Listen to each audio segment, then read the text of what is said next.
Os 3 primeiros versos do capítulo 2 pertencem ao capítulo 1. É o descanso de Deus. No capítulo 2 temos as relações do homem com Deus e a sua própria posição, ou a posição de Deus nessas relações. É por isso que o Criador é chamado pela primeira vez o Eterno, Jeová Elohim, ou Elohim. Já não simplesmente Deus como Criador, mas Deus em relação com aqueles que Ele tinha criado. É por isso que temos aqui o modo especial da criação do homem. Algumas palavras quanto ao jardim. Era um lugar de delícias. Éden significa prazer.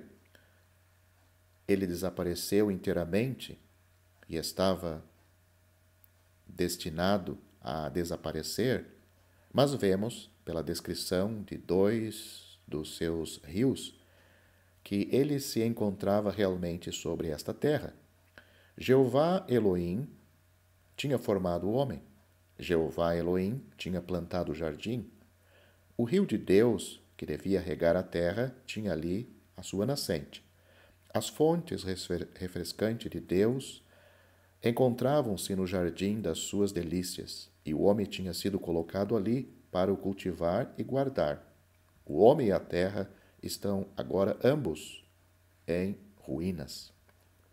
Neste capítulo 2 temos, pois, as relações especiais do homem com Deus, as suas relações com a sua mulher, tipo das relações de Cristo com a igreja, as suas relações com a criação e os 2 grandes princípios dos quais tudo decorre em todos os tempos estabelecidos no jardim onde o homem foi colocado em bênção, a saber, a sua responsabilidade na obediência e uma fonte soberana de vida, a árvore da ciência do bem e do mal e a árvore da vida. É a conciliação destas 2 coisas que é ligada à felicidade do homem. Ela é impossível fora de Deus. É a questão suscitada na lei e que tem a sua resposta na graça em Cristo. A lei punha a vida no seguimento da perfeita obediência daquele que conhecia o bem e o mal. Isto é, fazia-a desaparecer da nossa responsabilidade, enquanto que Cristo, que sofreu as consequências da queda e da desobediência do homem, vem a ser, segundo o poder de uma vida que alcançou a vitória sobre a morte, sendo a morte o fruto dessa desobediência, uma fonte de vida eterna, que o mal nunca poderia atingir. Tornou-se numa fonte de vida divina quando uma perfeita justiça foi cumprida por uma obra que tirou toda a culpa àquele que nela tinha parte. Uma justiça na qual nós estamos diante de Deus, segundo o seu próprio pensamento, a sua natureza e a sua justa vontade. O sacrifício de Cristo aplica-se aos pormenores do desenvolvimento desta vida no meio do mal e à posição de perfeição divina em que somos colocados pela sua obra. O sacerdócio de Cristo concilia as nossas enfermidades presentes com a posição que Deus nos deu perante Ele.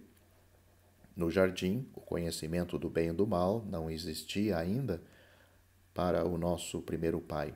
A obediência, abstendo-se de um ato que não era pecado, se não tivesse sido proibido, constituía para ele apenas a prova a que tinha sido submetido. Não era uma proibição do pecado, nem a obrigação imposta do bem, como no Sinai. Agora, o bem e o mal eram já conhecidos. Na ocasião do Sinai, o que distingue o homem de qualquer outra criatura na terra é que, em lugar de sair como ser vivo da terra ou da água, somente pela palavra de Deus, Deus formou e talhou do pó da terra e põe-no como alma vivente em relação direta com ele, soprando-lhe nas narinas o espírito de vida. Todas as criaturas, tendo vida, são chamadas almas viventes e mencionadas como tendo o espírito de vida.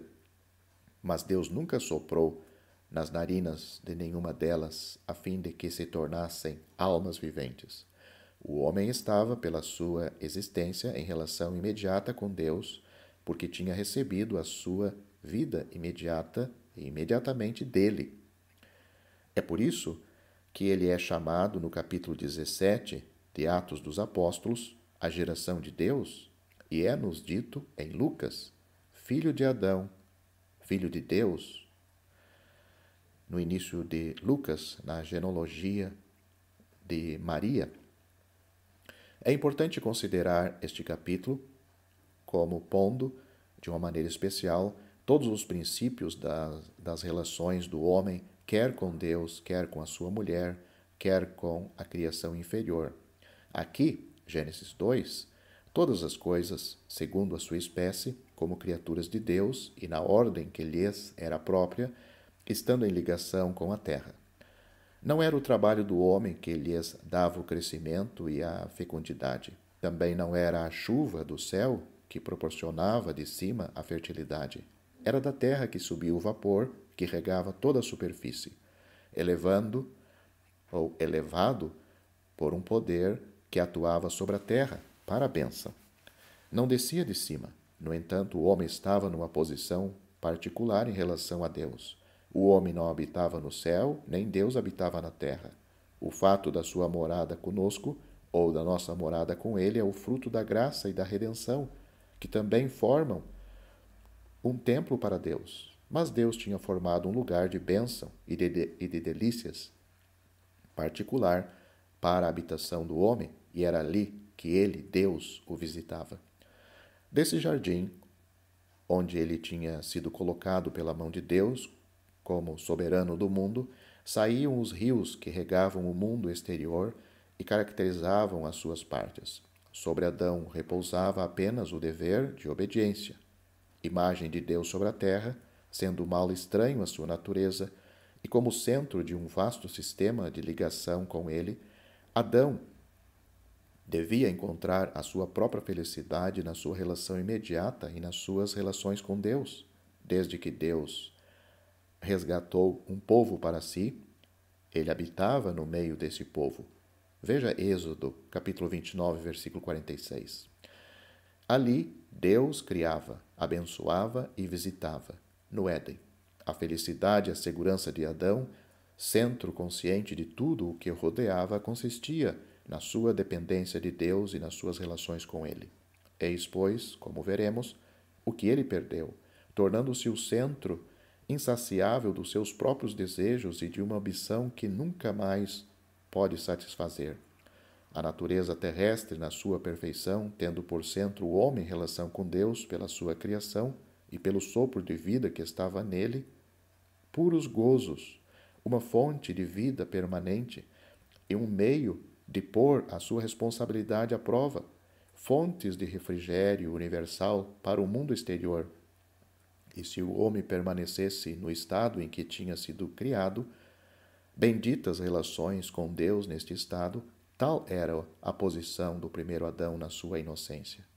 Para que ele não estivesse só, mas tivesse uma coadjuntora, uma companheira que lhe fosse idônea, um outro gozo de afeição, Deus formou, não um outro homem, porque então o homem já não seria o centro, mas do próprio homem Deus formou a sua mulher, a fim de que a sua união fosse tão íntima e tão absoluta quanto possível, e Adão permanecesse chefe e centro de tudo. Por outro lado, ele recebeu-a da mão do próprio Deus. Tal era a natureza de que o homem estava rodeado, a que Deus reconhecia sempre e contra o qual não se peca jamais impunemente. Embora o pecado tenha maculado e estragado tudo, é este o quadro do que Cristo, a Igreja e o universo serão quando tudo for restabelecido em poder pelo homem, Cristo, obediente. Até ali, tudo era inocência, no caso de Adão, sem consciência do mal. A palavra Jeová ou Jeová Elohim é um nome pessoal, assim como divindade, de uma maneira geral. Era importante também para Israel saber que o seu Deus era o Criador de todas as coisas. No entanto, esse título não é empregado senão quando se trata de caminhos especiais de Deus em relação com o homem. A distinção entre os documentos jeovísticos e eloísticos,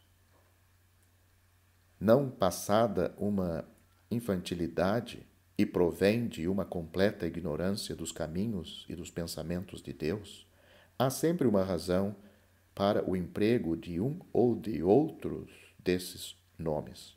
Elohim é simplesmente Deus. Jeová é aquele que atua e governa no tempo, que permanece sempre o mesmo, tendo sempre algo a tratar com outros. Um outro assunto podemos ver ainda neste capítulo em relação ao que já pensamos é a diferença entre o sacerdócio e o ofício de advogado, que será tratado na altura própria. Nós mencionamos aqui Cristo como sacerdote. Nas epístolas de João e de Paulo, quando chegarmos lá. Aqui, farei somente notar que o sacerdócio se refere ao socorro para as enfermidades e ao acesso junto de Deus, e a intervenção do advogado se refere aos pecados, ao restabelecimento da comunhão. Se você gostou deste vídeo, deixe seu joinha, isso nos ajudará a divulgá-lo. Também não se esqueça de inscrever-se em nosso canal, ative o sininho das notificações para que você receba os novos vídeos, deixe seus comentários. Obrigado por assistir este vídeo.